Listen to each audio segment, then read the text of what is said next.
On October 11th, 1869, Red River Colony, Manitoba. 25-year-old Louis Riel stood on the land of Métis farmer André Nault, facing a team of Canadian government surveyors wielding chains and compasses. Behind Riel stood 18 armed Métis men, their boots planted firmly on the narrow riverside farmstead their families had worked for generations. The surveyors were drawing square township lines, American-style grids that sliced through the French-style river lots like a knife through flesh. "Go no farther," Riel declared, placing his moccasined foot on the surveyor's chain. In that single act of defiance, he ignited a rebellion that would birth a province, execute a man, split a nation along ethnic and religious lines, and set in motion events that would end 15 years later with Riel's own body swinging from a Regina gallows. Welcome to Historic Crimes TV, where you get the true story of events that have happened in the past, which help shape the history of the world that we are living in. Before we begin, comment where in the world you are watching from and make sure to subscribe because tomorrow's story is one you don't want to miss. In 1869, the Hudson's Bay Company sold Rupert's land to the Dominion of Canada for $1.5 million without consulting its Indigenous residents. It was the largest land sale in history, 828,000 square miles of prairie, forest, and waterways, home to approximately 13,000 people, most of them Métis and First Nations. The Métis were a distinct people, descendants of French fur traders and Indigenous women, who had created their own culture, combining European and Indigenous traditions. They spoke French and various Indigenous languages, practiced Catholicism blended with Indigenous spirituality, and had built a thriving community along the Red and Assiniboine rivers. The Métis had for many years occupied long, narrow farmsteads extending back from the Red River, following the French seigneurial system rather than the English square lot system. When surveyors arrived in August 1869 under orders from Canadian Minister of Public Works William McDougall, they brought with them the promise of massive change. The arrival of a survey party on August 20th, 1869, increased anxiety among the Métis as the survey was being carried out as a grid system of townships that cut across existing Métis river lots. To the Métis, the survey was more than lines on a map. It was an existential threat to their way of life, their land, and their future. Louis Riel, Montreal-educated, bilingual, eloquent, deeply religious, and bearing the famous name of his father, Jean-Louis Riel, who had led resistance movements years before. Riel's experiences during the past 10 years had produced a lifestyle very different from that of the buffalo hunting Métis, but it was these people he now aspired to lead. On October 11th, 1869, Métis Edouard Marion discovered government surveyors on his land and summoned his neighbors and Louis Riel to stop them. What happened next would change Canadian history forever. Riel and 18 Métis men confronted the survey crew at Nault's farmstead.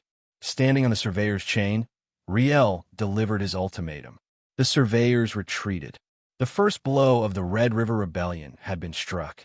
Within days, Riel had organized the Métis National Committee with John Bruce as president and himself as secretary.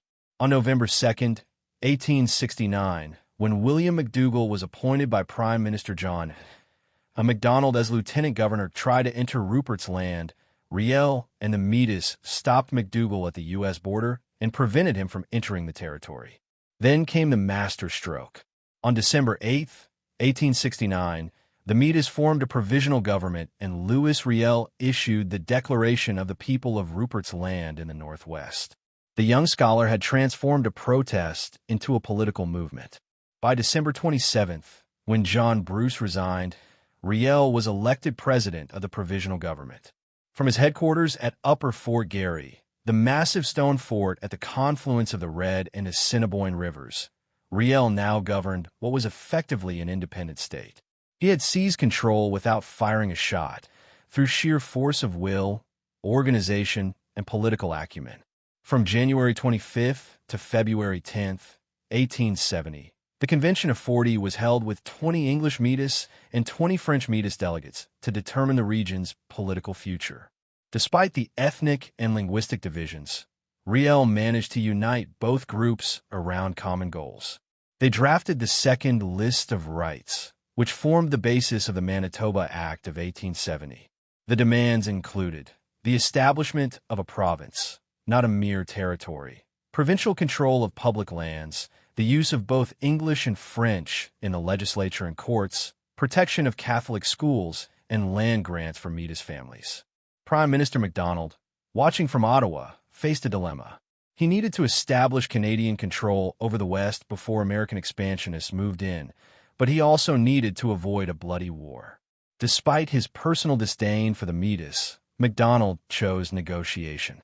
On February 10, 1870, Roman Catholic priest Noel Joseph Richet was named a delegate to the Canadian government in Ottawa, together with John Black and Alfred Henry Scott, to negotiate the entry of the Red River Colony into Confederation based on a list of rights. For a brief moment, it seemed that Riel's gamble would pay off.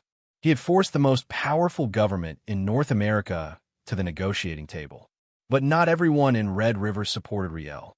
A faction of recent Ontario settlers, the Canadian Party, led by merchant John Christian Schultz, fiercely opposed any guarantees for Métis rights. They wanted Red River to become an English-speaking Protestant extension of Ontario. Thomas Scott was an Irish Protestant who emigrated to Canada in 1863 and fell under the influence of the Canadian Party. Scott was first arrested and imprisoned in December 1869 at Upper Fort Garry by Louis Riel, along with 45 others who had fortified themselves in Schultz's store in a challenge to the authority of Riel's government. Scott escaped in January 1870, but his freedom was short-lived.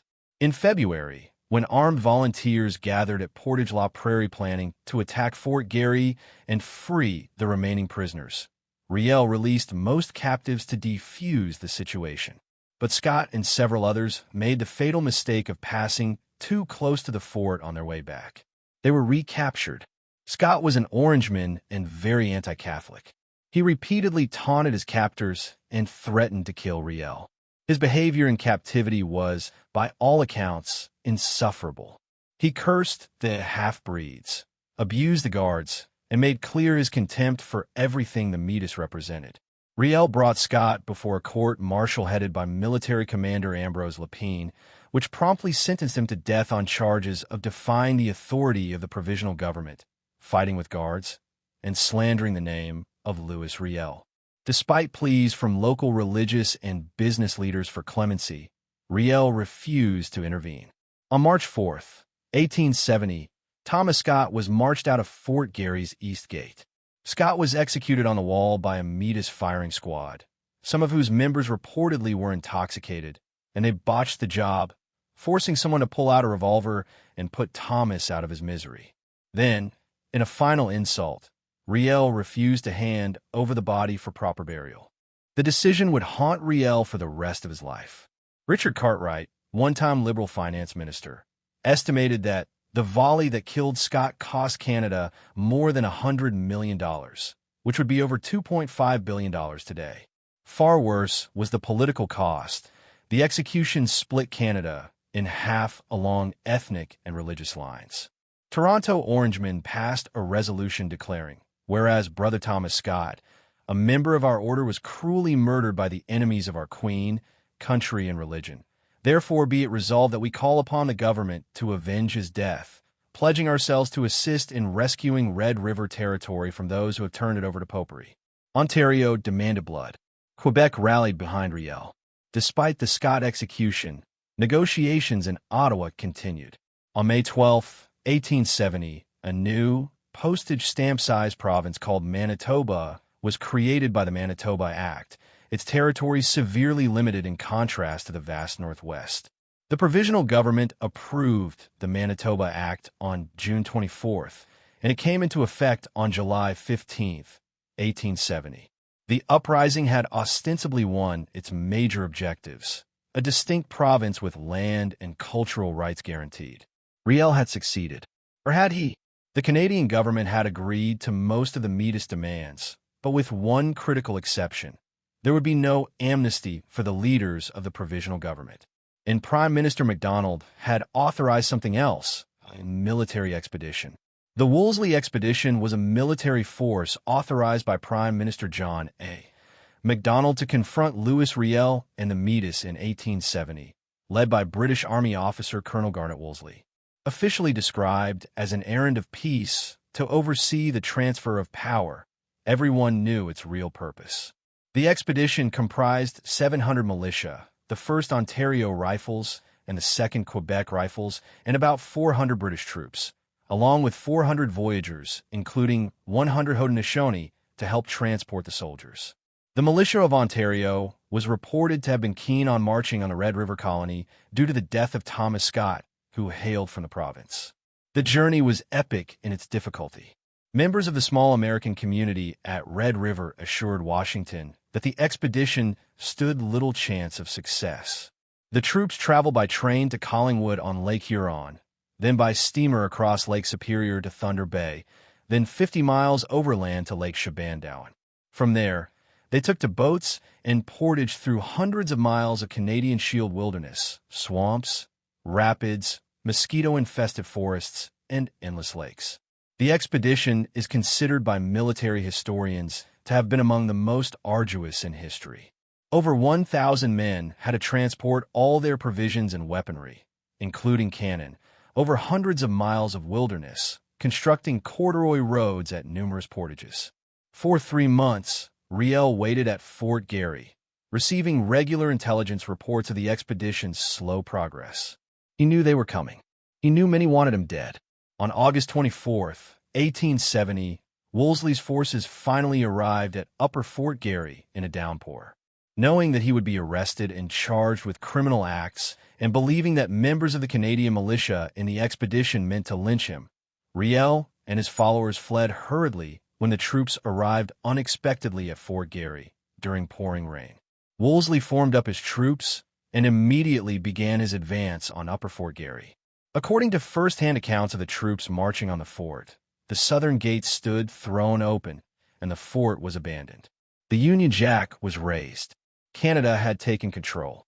Riel crossed the Red River to the Bishop's Palace in St. Boniface, then proceeded to his mother's home in nearby St. Vital. According to his own account, he told Bishop Tatch, "No matter what happens now, the rights of the Métis are assured by the Manitoba Bill. It is what I wanted. My mission is finished." But his mission was far from finished. Growing more apprehensive about the militia's intentions, Riel fled to the United States. He would spend the next 15 years in exile, elected 3 times to the Canadian House of Commons, but never able to take his seat for fear of arrest. The absence of effective civil authority after the expedition's arrival created a political and legal vacuum. A number of Métis became victims of verbal and physical altercations and assault, and most of the suspected wrongdoers were not punished. When the Red River Expeditionary Force of more than 1,000 Canadian troops arrived in Manitoba, they began a reign of terror against Métis citizens. Métis women were raped, and some Métis men, such as Elzéar Goulet, were murdered. Elzéar Goulet was a member of Louis Riel's provisional government and part of the tribunal that voted to execute Scott. In September 1870, Goulet was chased into the Red River by a group of Canadians, including soldiers who were trying to arrest him. Goulet tried to swim to safety, but his pursuers threw rocks at him. One struck Goulet on the head, causing him to lose consciousness and drown. No one was ever charged for Goulet's murder. For over a century, Louis Riel remained one of Canada's most controversial figures, a traitor to English Canada, a martyr to French Canada and the Métis. It wasn't until 1992 that Riel was formally accorded status as a founding father of Manitoba. Today, his face appears on monuments across Manitoba. His childhood home is a museum. The Manitoba legislature has a statue of Riel on its grounds. The University of Manitoba has a Louis Riel Institute. Streets, schools, and parks bear his name. The Red River Resistance of 1869 to 70 saw the Métis form a provisional government and negotiate Manitoba's entry into Confederation. It was a rebellion that succeeded in creating a province, but failed to protect the people who created it. It demonstrated that a small group of determined people could force a nation to negotiate, but also that military might and settler colonialism would ultimately prevail. The young man who stood on a surveyor's chain on October 11th, 1869, changed the map of Canada forever. He secured rights for his people, even if those rights were later trampled. He forced the Canadian government to recognize that the West could not simply be taken, it had to be negotiated for. And for that, 15 years later, they hanged him. The Red River Rebellion remains a pivotal moment in Canadian history, a story of courage and tragedy, of rights won and lost, of a people fighting for their place in a rapidly changing world. In the piney woods and river lots of Manitoba, the echoes of that struggle can still be heard.